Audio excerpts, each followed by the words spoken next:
नमस्कार मित्रांनो, वारकरी संत परंपरेतील समन्वयकार संत एकनाथ यांच्या भाष्य ग्रंथाचा विचार आपण मागे केलोत. आज आपण संत एकनाथांचा एक अत्यंत महत्त्वाचा असा आख्यान काव्यपर ग्रंथ म्हणजे रुक्मिणी स्वयंवर आणि संत एकनाथांनी ज्या ग्रंथातून समाजासमोर उच्च आदर्शाची प्रतिष्ठापना केली असा ग्रंथ म्हणजे भावार्थ रामायण, अशा या दोन ग्रंथाचा विचार आज आपण करणार आहोत. संत एकनाथांचा रुक्मिणी स्वयंवर हा जो ग्रंथ आहे तो त्यांचा पहिला आख्यान काव्यपर असा ग्रंथ आहे. तसा त्यांचा पहिला ग्रंथ म्हणून चतुश्लोकी भागवत या ग्रंथाचा उल्लेख केला जातो. पण संत एकनाथांनी आख्यान काव्यपर जी रचना केली त्यातला पहिला ग्रंथ म्हणजे संत एकनाथांचा रुक्मिणी स्वयंवर. संत एकनाथांचा हा जो रुक्मिणी स्वयंवर आहे, मराठी साहित्यातील एक श्रेष्ठ असा आख्यानपर ग्रंथ म्हणून या ग्रंथाचा उल्लेख केला जातो. म्हणजे 13व्या शतकापासून ते 19व्या शतकापर्यंत रुक्मिणी स्वयंवर जवळपास 30-32 लोकांनी लिहिलेलं आहे. म्हणजे श्रीकृष्ण आणि रुक्मिणीच्या विवाहाची कथा 30 ते 32 कवींनी मराठीमध्ये लिहिलेली आहे. पण या 30-32 रुक्मिणी स्वयंवर काव्यामध्ये काव्यदृष्ट्या सगळ्यात श्रेष्ठ सरस असा ग्रंथ जर कोणता असेल तर तो आहे संत एकनाथांचा रुक्मिणी स्वयंवर. ज्या ग्रंथामुळे संत एकनाथांना मोठ्या प्रमाणामध्ये लोकप्रियता मिळालेली आहे.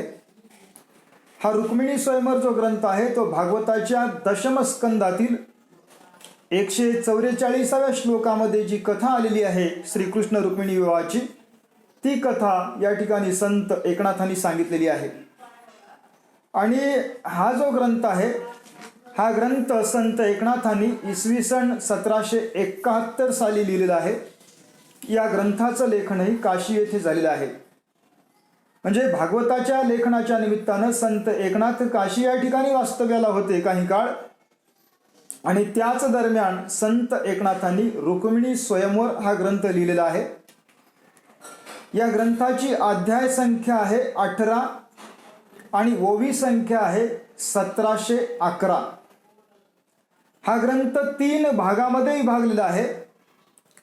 पहिला भाग या ग्रंथाचा 7 अध्यायाचा आहे. या पहिल्या 7 अध्यायातून रुक्मिणी हरणाची कथा संत एकनाथांनी मांडलेली आहे.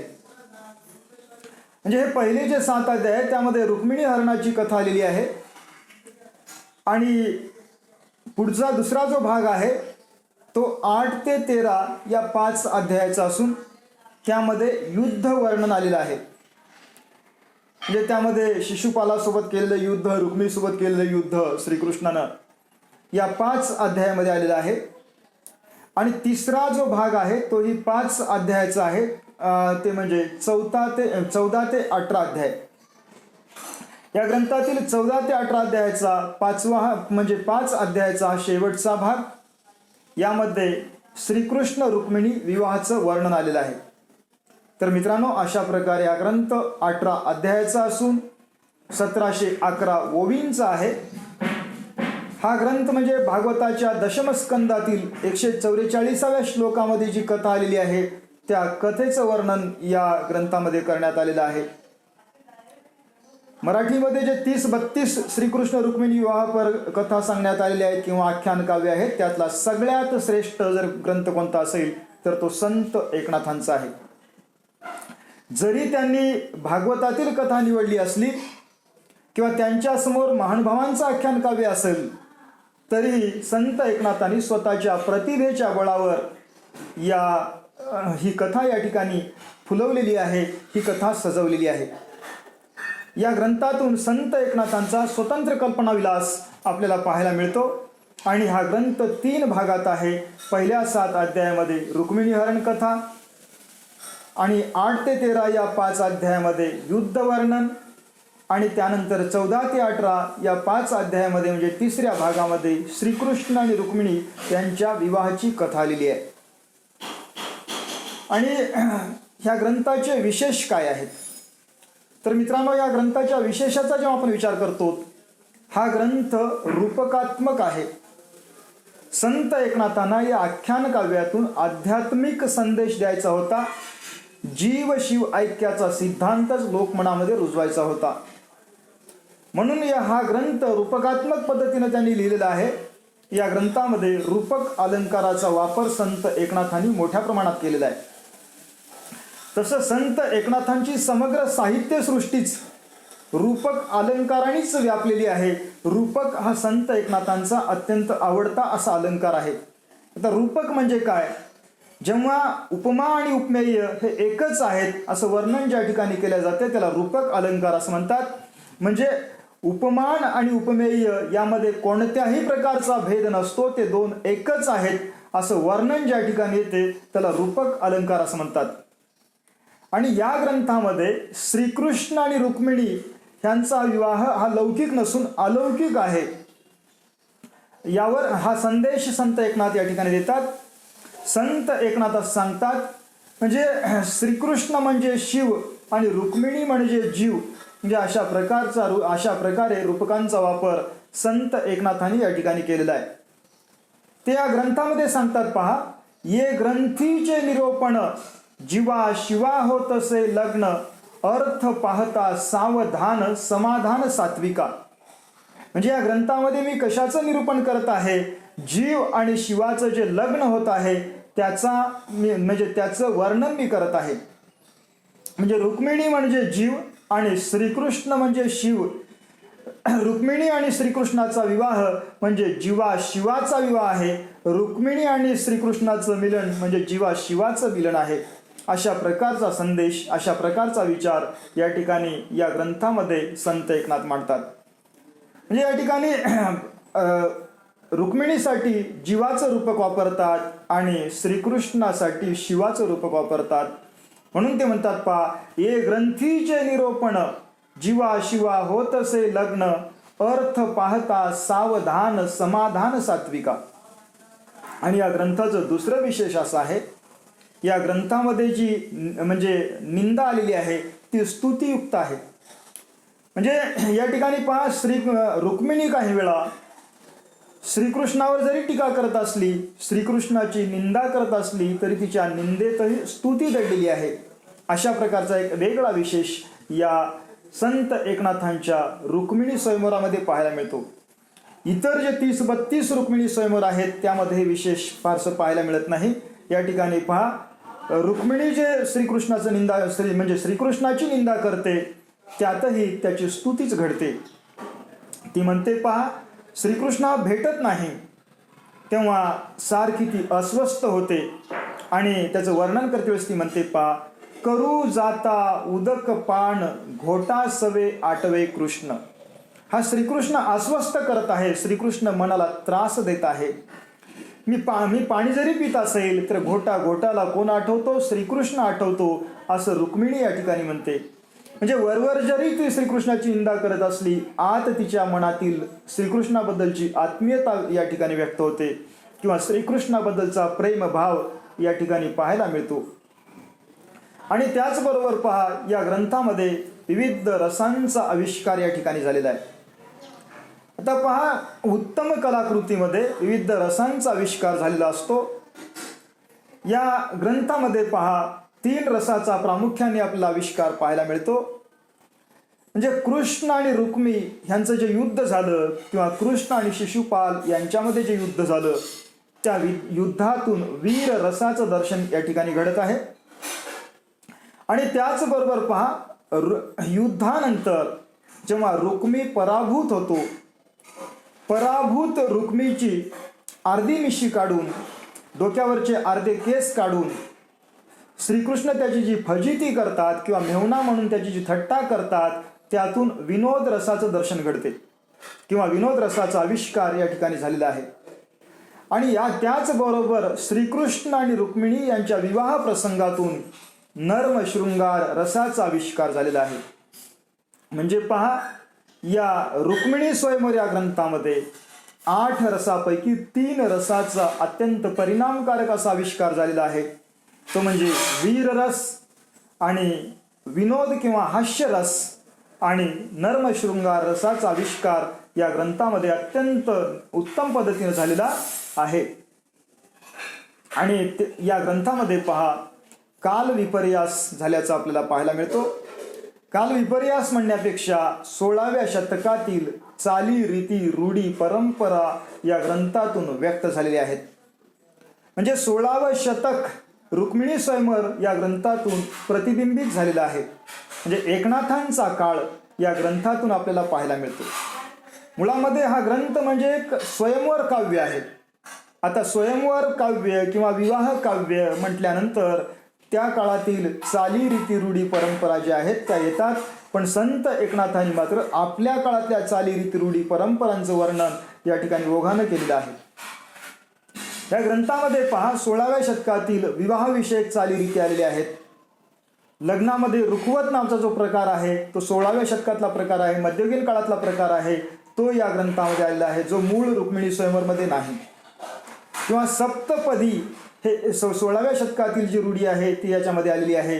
कंकणबंधन, वराती समोर नाचणाऱ्या कुळवंतिनी, दारू कामाचं वर्णन, ह्या ज्या गोष्टी आहेत ह्या सगळ्या गोष्टी ह्या 16व्या शतकातल्या आहेत. त्याचबरोबर 16व्या शतकातील वेशभूषा, 16व्या शतकातील आहार, अशाही काही गोष्टीचे संदर्भ या ग्रंथामध्ये सापडतात. आणि त्याचबरोबर पहा, हा ग्रंथ लोकांच्या आजपर्यंत लक्षात राहिला तो दुसरा एक विशेष असा आहे, या ग्रंथामध्ये सांगितलेली फलश्रुती.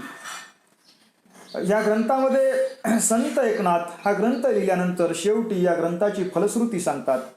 त्या काळामध्ये प्रत्येक संत किंवा प्रत्येक कवी, प्रत्येक पंडित आपला ग्रंथ लिहिल्यानंतर, हा ग्रंथ वाचल्यानंतर वाचकांना काय काय फायदा होईल अशी फलश्रुती सांगत असत. त्या काळात ती पद्धतच होती की आपला ग्रंथ वाचल्यानंतर वाचकांना काय फायदा होईल.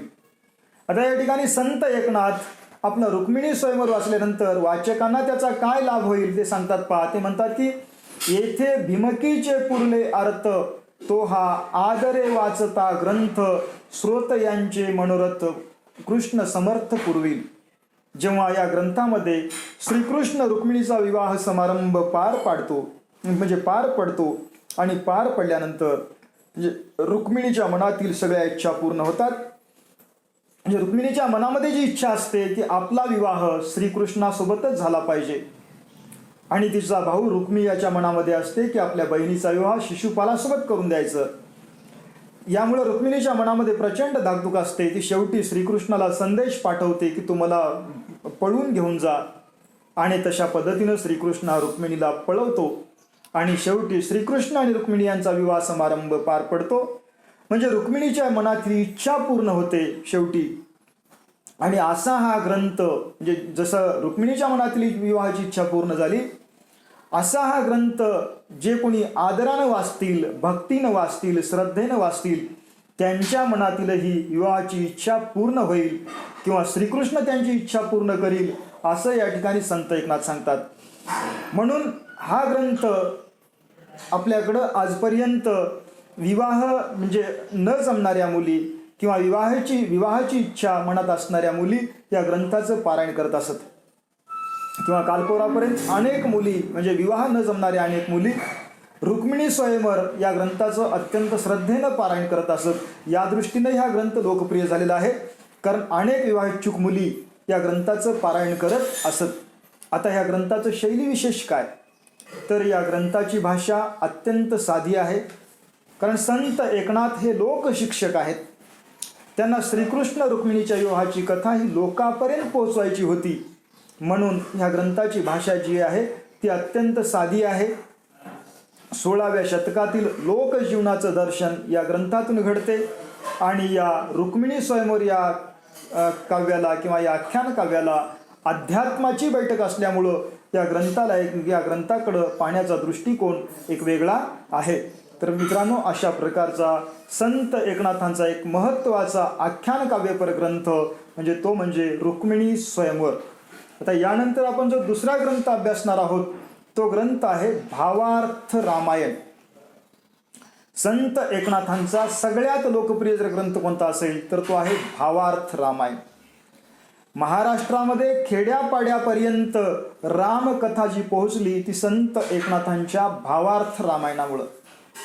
महाराष्ट्रामध्ये रामायण वाल्मिकीनं लिहिलं असं जरी असलं तरी महाराष्ट्रामध्ये लोकांमध्ये रुजलेलं जे रामायण आहे ते संत एकनाथांचं भावार्थ रामायण आहे. कारण पूर्वी महाराष्ट्रामध्ये श्रावण महिन्यामध्ये मंदिरामध्ये जी पोती लावण्याची परंपरा होती, बहुतांश मंदिरामध्ये सगळ्यात लोकप्रिय पोती जर कोणती असेल तर ती आहे भावार्थ रामायण. आणि भावार्थ रामायण ही पोती पूर्वीच्या काळी लावली जात असत. 3-4 महिने ही पोती चालत असत. यातून अनौपचारिक प्रकारचं शिक्षण त्या काळामध्ये घडत असत. लोकांमध्ये म्हणजे नीती संस्कार, आदर्शाची रुजवणूक या ग्रंथाच्या माध्यमातून मोठ्या प्रमाणात झालेली आहे. म्हणून महाराष्ट्राच्या खेड्यापाड्यातला अत्यंत लोकप्रिय असलेला ग्रंथ जर कोणता असेल तर तो आहे भावार्थ रामायण. हा संत एकनाथांच्या जीवनातला अखेरचा असा ग्रंथ आहे. या ग्रंथाचं लेखनकाल 1599 असल्याचं सांगितलं जाते. या ग्रंथामध्ये एकूण 7 कांड आहेत आणि या ग्रंथाची ओवी संख्या आहे 40,000. हा ग्रंथ अर्धवट राहिलेला आहे कारण हा ग्रंथ लिहित असताना शेवटी संत एकनाथांचा मृत्यू झालेला आहे. आता ह्या ग्रंथाचे 5 कांड आणि 6व्या कांडाचे 44 अध्याय लिहिल्यानंतर संत एकनाथांचं निर्वाण झालं आणि हा ग्रंथ अर्धवट राहिला. हा अर्धवट राहिलेला ग्रंथ संत एकनाथांचे एकनिष्ठ शिष्य म्हणजे गावबा नावाच्या शिष्यांनी जे 6व्या अध्यायाचे उर्वरित 48 कांड आणि 7वा कांड पूर्ण या गावबानी लिहिलेला आहे. म्हणजे अशा प्रकारे हा संत एकनाथांच्या आयुष्यातला शेवटचा ग्रंथ, संत एकनाथांचा खेड्यापाड्यात लोकप्रिय झालेला सर्वात लोकप्रिय ग्रंथ, जनसामान्यामध्ये अनेकविध प्रकारच्या आदर्शाची रुजवणूक करणारा हा ग्रंथ म्हणजे भावार्थ रामायण. आता या ग्रंथाचं प्रयोजन संत एकनाथ काय सांगतात पहा. ते म्हणतात की मुख्यत्वे ग्रंथाचे राखावे प्रेम, प्रतिपदी प्रतिपादावे परब्रह्म, हाची कवित्वाचा कवित्व धर्म, श्रोते सप्रेम सुखी होती. ह्या ग्रंथाचं प्रयोजन सांगताना ते म्हणतात पहा, मुख्यत्वे ग्रंथाचे राखावे प्रेम, प्रतिपदी प्रतिपादावे परब्रह्म. परब्रह्म म्हणजे विचार, या ठिकाणी पारमार्थिक विचार लोकमनामध्ये रुजवण्यासाठी मी हा ग्रंथ लिहित आहे. हाची कवित्वाचा कवित्व धर्म, कवित्वाचं प्रयोजन हेच असलं पाहिजे अशी संत एकनाथांची भूमिका आहे. आणि श्रोते सप्रेम सुखी, आपल्या ग्रंथातून आदर्शाची रुजवणूक झाली पाहिजे, परमार्थाची रुजवणूक झाली पाहिजे. त्यातून श्रोते जे आहेत ते म्हणजे या ठिकाणी सुखी झाले पाहिजेत. अशा प्रकारचा विचार, काव्य प्रयोजन विचार संत एकनाथ या ठिकाणी मांडतात.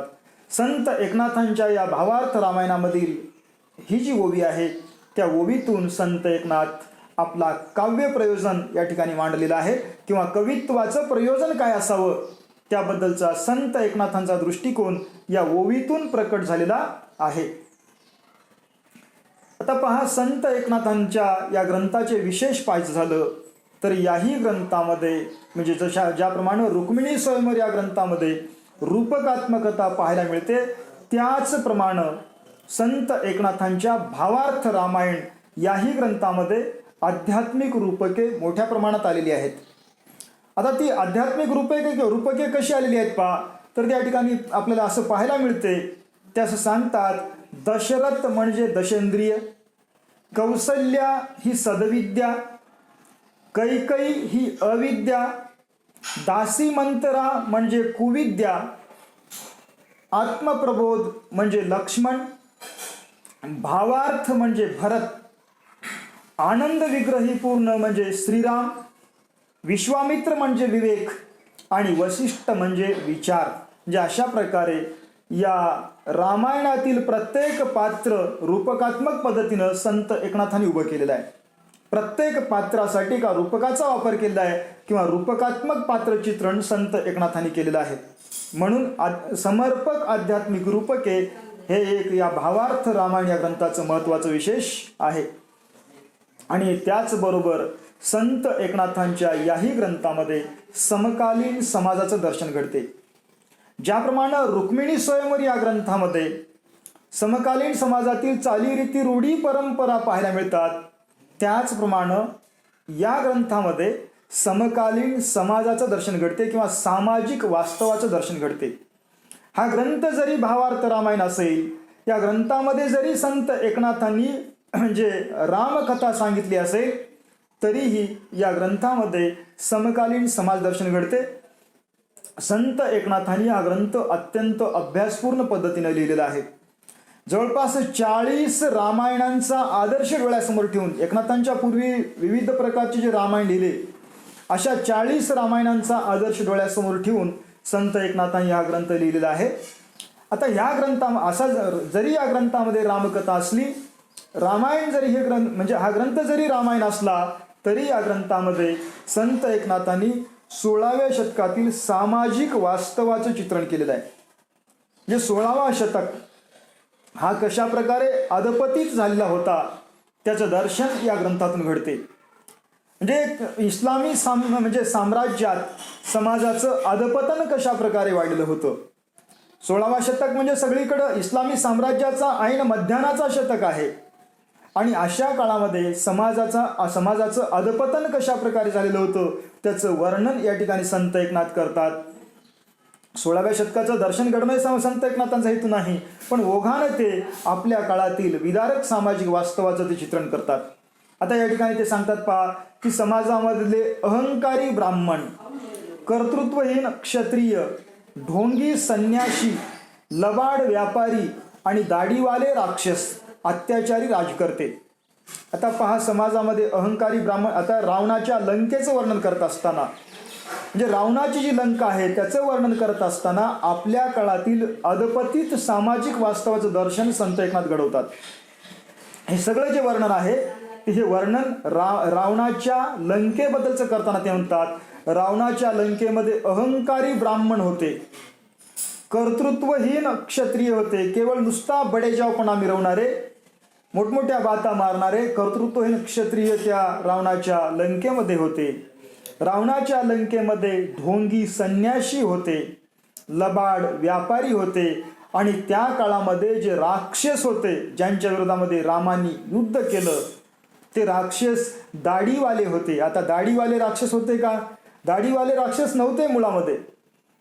आपल्याला कुठेही राक्षसांच्या फोटोमध्ये दाढी पाहायला मिळत नाही. पण संत एकनाथांच्या काळामध्ये जे मुसलमान सरदार होते ते सगळे दाढीवाले होते. म्हणून हे दाढीवाले आहेत म्हणून संत एकनाथांनी राक्षसाचं वर्णन करते वेळेस दाढीधारी राक्षसांचं वर्णन त्यांनी केलं आहे. अत्याचारी राजकर्ते, कारण त्या काळामधले इस्लामी राजकर्ते जे होते ते प्रचंड समाजावर अत्याचार करत होते, म्हणून त्या अत्याचारी राजकर्त्यांचं वर्णन केलेलं आहे. म्हणजे या ठिकाणी रावणाच्या लंकेच्या वर्णनाच्या निमित्तानं संत एकनाथांनी आपल्या काळातील अधपतित सामाजिक वास्तवाचं अत्यंत मार्मिक असं दर्शन घडवतात. यानंतर पहा, या संत एकनाथांच्या या ग्रंथाचं एक महत्त्वाचं विशेष असं आहे की हा जो ग्रंथ आहे हा ग्रंथ त्या काळामध्ये एक महत्त्वाचा राजकीय संदेश देतो. कारण हा काळ कसा आहे मित्रांनो, तर हा काळ म्हणजे इस्लामी साम्राज्याचा म्हणजे मध्यानाचा काळ आहे. सगळीकडे इस्लामी साम्राज्य आहे. इस्लामी राजकर्त्याकडून समाजामध्ये मोठ्या प्रमाणामध्ये अन्याय अत्याचार होतो आहे. हिंदूंची मंदिरं उद्ध्वस्त केली जातात, हिंदूची श्रद्धास्थाने उद्ध्वस्त केली जातात, मंदिरं विटंबित केली जातात आणि हिंदू स्त्रियांना पळवून नेऊन विवाह केला जातो किंवा हिंदू स्त्रियावर मोठ्या प्रमाणामध्ये अत्याचार होतो. इथल्या शेतकऱ्यावर अत्याचार होतो. इथली मंदिरं उद्ध्वस्त केली जातात, मठ उद्ध्वस्त केली जातात, साधू संतांची विटंबना केली जाते आणि स्त्रियांवर मोठ्या प्रमाणामध्ये अत्याचार केले जातात. आणि अशा काळामध्ये या अत्याचाराच्या विरोधामध्ये कोणीही पेटून उठत नाही, कोणीही समोर येत नाही. ही खंत संत एकनाथांना वाटते. म्हणून संत एकनाथ अत्याचारी सत्तेविरुद्ध लढण्याचा संदेश या ग्रंथातून देतात. संत एकनाथ भावार्थ रामायण हा ग्रंथ का लिहितात त्याचं कारणच ते आहे ज्याप्रमाणे अत्याचारी रावणाचा बंदोबस्त करण्यासाठी राम समोर आला, त्याचप्रमाणे ह्या अत्याचारी इस्लामी राजकर्त्यांचा बंदोबस्त करण्यासाठी कुणीतरी समोर आलं पाहिजे, हा संत एकनाथांचा विचार होता. अशा प्रकारचं संत एकनाथांचं एक ध्येय होतं आणि त्या भूमिकेतून संत एकनाथांनी असा विचार अप्रत्यक्षपणे लोकमनामध्ये रुजवावा, या भूमिकेतून संत एकनाथांनी भावार्थ रामायण हा ग्रंथ लिहिला. म्हणून या ग्रंथामध्ये अत्याचारी इस्लामी राजकर्त्यांचा बंदोबस्त केला पाहिजे किंवा म्हणजे या ठिकाणी त्यांच्या विरोधामध्ये संघर्ष केलं पाहिजे, त्यांच्या विरोधामध्ये लढा दिला पाहिजे, हा संदेश देण्याच्या भूमिकेतून संत एकनाथांनी या ग्रंथामध्ये काही राजकीय विचारही मांडतात. ते अप्रत्यक्षपणे मांडतात. पाहते म्हणतात की देवद्रोही देवकंटक, भूतद्रोही जीव घातक, धर्मद्रोही दुःखदायक, यासी अवश्य मारावे. म्हणजे या ठिकाणी पहा, आपला वैदिक धर्म म्हणजे आपला हिंदू धर्म हा जरी अहिंसेचा संदेश देत असला तर सतत अहिंसेला कवटाळून बसून कर्तृत्व विसरू नये. आपल्यावर जर अत्याचार होत असेल, आपल्यावर जर अन्याय होत असेल तर आपण अहिंसेचं जप करत बसू नये, असं संत एकनाथ या ठिकाणी सांगतात. पहा, संत एकनाथांचा विचार कसा काळानुरूप असा आहे. ते म्हणतात की जरी आपला धर्म अहिंसेचा संदेश देत असेल, आपला धर्म समन्वयाचा संदेश देत असेल, पण आपल्यावर जर अत्याचार होत असेल, आपली संस्कृती धोक्यात येत असेल, आपला धर्म धोक्यात येत असेल, तर हातामध्ये शस्त्र घेऊन धर्माचं किंवा आपल्या संस्कृतीचं, सत्याचं संरक्षण केलंच पाहिजे, ही भूमिका संत एकनाथ या ठिकाणी मांडतात. ते म्हणतात पहा, देवद्रोही देवकंटक, भूतद्रोही जीवघातक, धर्मद्रोही दुःखदायक, यासी अवश्य मारावे. म्हणजे या ठिकाणच्या देवता नष्ट करणाऱ्या, मंदिरावर हल्ले करणारे जे लोक आहेत किंवा निष्पाप लोकांवर हल्ले करणारे जे लोक आहेत, ते लोक समाजाच्या दृष्टीनं घातक आहेत, त्यांना मारलंच पाहिजे. किंवा धर्मद्रोही दुःखदायक, जे धर्मद्रोही आहेत, दुःखदायक आहेत, त्यांना अवश्य मारलं पाहिजे, हा विचार या ठिकाणी संत एकनाथांनी मांडलेला आहे. आणि पुढं ते म्हणतात पहा, फेडावया देवाची साकडी, स्वधर्म वाढवावया गाडी, सोडा देवाची बांधवाडी, उभवा रामराज्याची गुढी. म्हणजे रामराज्य निर्माण करण्याचं स्वप्न संत एकनाथ लोकमनामध्ये रुजवतात, लोकमनामध्ये पेरतात. म्हणजे स्वराज्याचं स्वप्न, थोडक्यामध्ये रामराज्याच्या निमित्तानं स्वराज्याचं स्वप्न लोकांच्या मनामध्ये पेरण्याचं काम संत एकनाथांनी आपल्या भावार्थ रामायण या ग्रंथातून केलेलं आहे. छत्रपती शिवरायांच्या कार्यासाठी एक पोषक विचार संत एकनाथांनी या मराठी मनामध्ये रुजवण्याचं काम केलेलं आहे. म्हणजे संत एकनाथ हे 16व्या शतकातले संत आणि छत्रपती शिवराय 17व्या शतकातले. म्हणजे छत्रपती शिवरायांच्या पूर्वी इथल्या लोकांच्या मनामध्ये अत्याचारी सत्तेविरुद्ध लढण्याची ऊर्जा देण्याचं काम, लढण्याची प्रेरणा देण्याचं काम संत एकनाथांनी आपल्या भावार्थ रामायण या ग्रंथातून केलेलं आहे. अप्रत्यक्षपणे इस्लामी सत्तेच्या विरोधामध्ये लढण्याचा संदेश संत एकनाथांनी आपल्या ग्रंथातून दिलेला आहे. इस्लामी सत्ता म्हणण्यापेक्षा अन्याय आणि अत्याचार ह्याच्या विरोधामध्ये लढण्याची प्रेरणा संत एकनाथांनी आपल्या ग्रंथातून दिलेला आहे. हा ग्रंथ जरी आध्यात्मिक असेल तरी त्यातून अप्रत्यक्षपणे संत एकनाथांनी आपला राजकीय संदेश दिलेला आहे. म्हणजे स्वराज्याचे विचार, स्वराज्याचं स्वप्न लोकमनामध्ये अप्रत्यक्षपणे संत एकनाथांनी आपल्या भावार्थ रामायण या ग्रंथातून रुजवलेलं आहे. आणि यानंतर या ग्रंथाचं अजून एक वैशिष्ट्य असं आहे पहा, की जे ह्या ग्रंथाचा अत्यंत महत्त्वाचा विशेष आहे. तो विशेष असा आहे की संत एकनाथांनी बहुविध आदर्शाचं दर्शन या ग्रंथातून घडवलेलं आहे. म्हणजे या ठिकाणी पहा, सांस्कृतिक मूल्यांची रुजवणूक करण्याच्या भूमिकेतून, आदर्श मूल्यांची रुजवणूक करण्याच्या भूमिकेतून संत एकनाथांनी हा ग्रंथ लिहिलेला आहे. कारण 16व्या शतकामध्ये समाजाचं अधपतन मोठ्या प्रमाणामध्ये होत होतं, नीतिमूल्यांचा मोठ्या प्रमाणामध्ये ऱ्हास झालेला होता. अशा काळामध्ये पुन्हा समाज मनामध्ये नीतिमूल्यांची रुजवणूक करावी, आदर्शांची रुजवणूक करावी, या भूमिकेतून संत एकनाथांनी आपला हा भावार्थ रामायण ग्रंथ लिहिलेला आहे. या ग्रंथामध्ये श्रीरामाचं जे व्यक्तिमत्व आहे त्यातून त्यागाचा आदर्श त्यांनी घडवलेला आहे.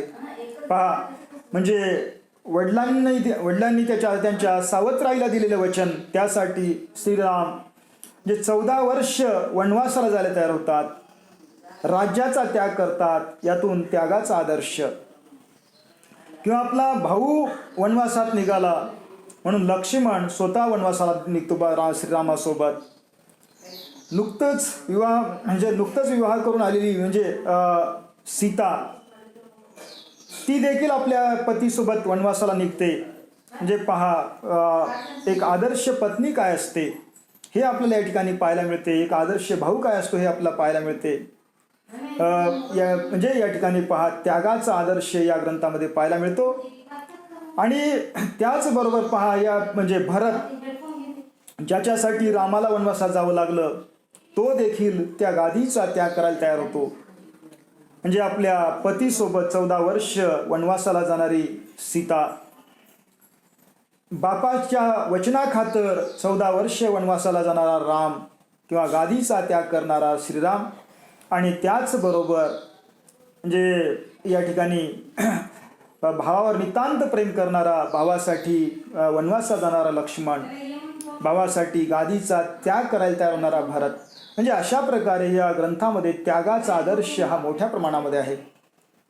आणि त्याचबरोबर पहा, पराक्रमाचा आदर्श. आता या ठिकाणी पहा, श्रीराम आणि रावण ह्यांच्यामध्ये जे युद्ध झालं, त्या युद्धातून पराक्रमाचा आदर्श आपल्याला पाहायला मिळतो. किंवा यामध्ये वानरसेना, हनुमान यांनी केलेली पराक्रमाची शर्त, त्यातून पराक्रमाचं दर्शन या ठिकाणी घडते. म्हणजे पहा, आपल्या भारतीय माणसाची अस्मिता जागृत करण्याचा प्रयत्न संत एकनाथ या ठिकाणी करतात, किंवा त्यांचा पराक्रम जागवण्याचा प्रयत्न ह्या ग्रंथाच्या माध्यमातून. त्यागाचा आदर्श जसा संत एकनाथांनी रुजवला, त्याचप्रमाणे मराठी माणूस किंवा भारतीय माणसाचा पराक्रम जागवण्याचा प्रयत्न संत एकनाथांनी केलेला आहे.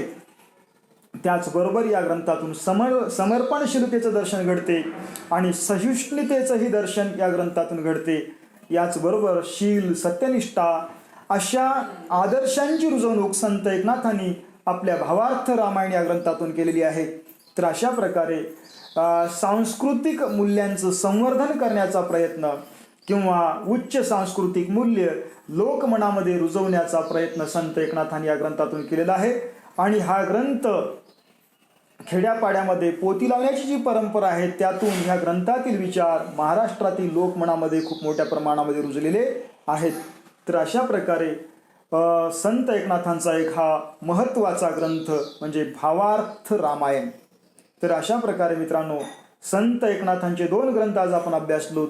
एक म्हणजे त्यांचा अत्यंत महत्त्वाचा असा आख्यान काव्य ग्रंथ असणारा रुक्मिणी स्वयंवर, आणि महाराष्ट्रामध्ये रामकथा पोचवणारा, आदर्शांची रुजवणूक करणारा दुसरा महत्त्वाचा ग्रंथ म्हणजे भावार्थ रामायण.